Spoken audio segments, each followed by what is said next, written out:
Como escolher um pai santo bom para cuidar da sua vida espiritual?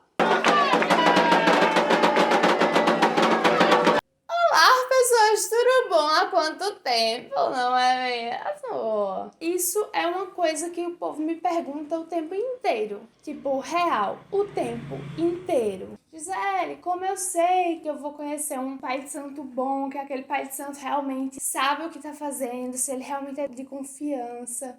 E eu vou falar algumas coisas para que vocês entendam mais ou menos como funciona essa questão da casa de santo. Eu já falei em alguns vídeos passados que, primeiramente, você tem que saber a raiz daquele pai de santo. Você tem que saber toda a história dele.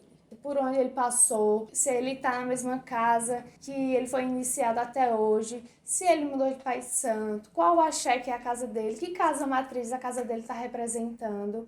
Se ele mudou de axé, não tem problema, desde que ele siga os moldes da casa de axé que agora ele representa, ok? Ok. A gente tem que ter alguns entendimentos. Primeiro, um pai de santo é humano. E muitas vezes, algumas pessoas esquecem que um pai de santo é humano e começam a buscar uma perfeição inexistente.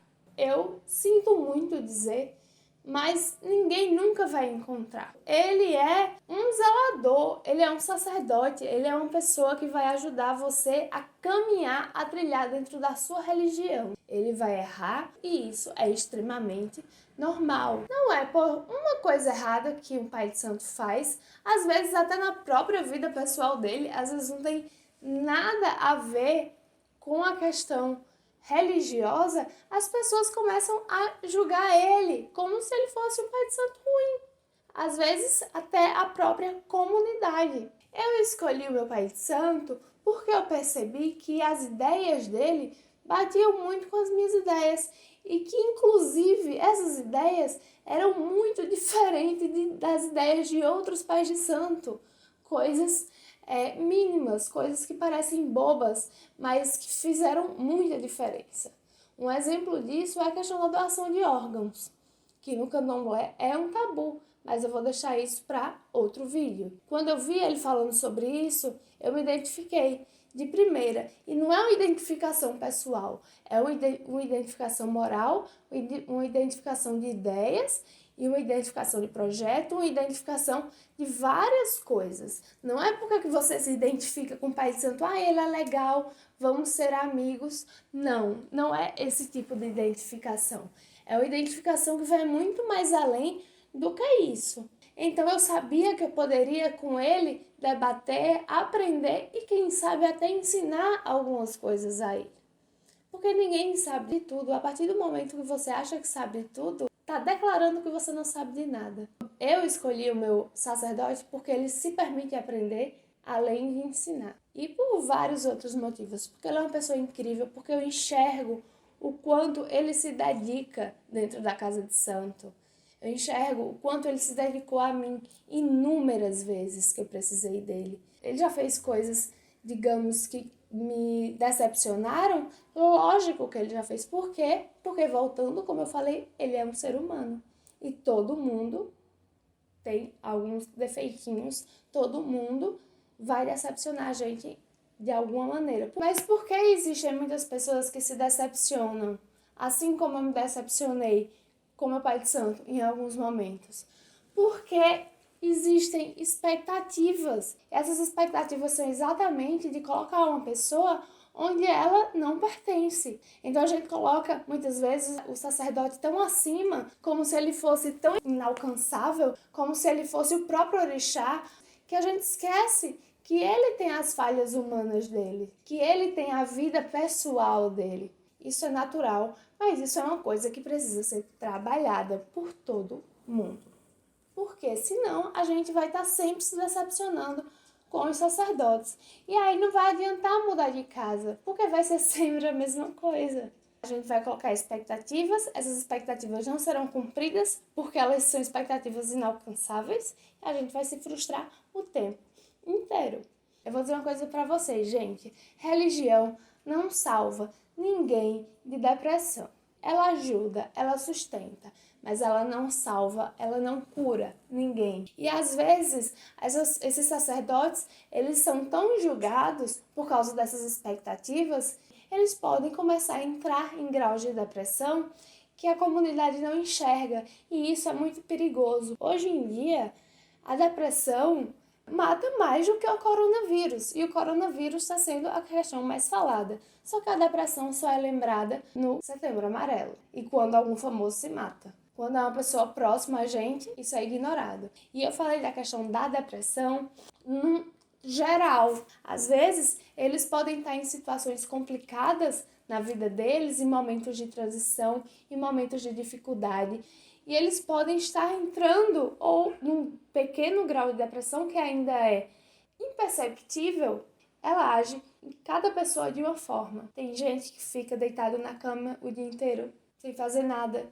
Tem gente que bebe, tem gente que se droga.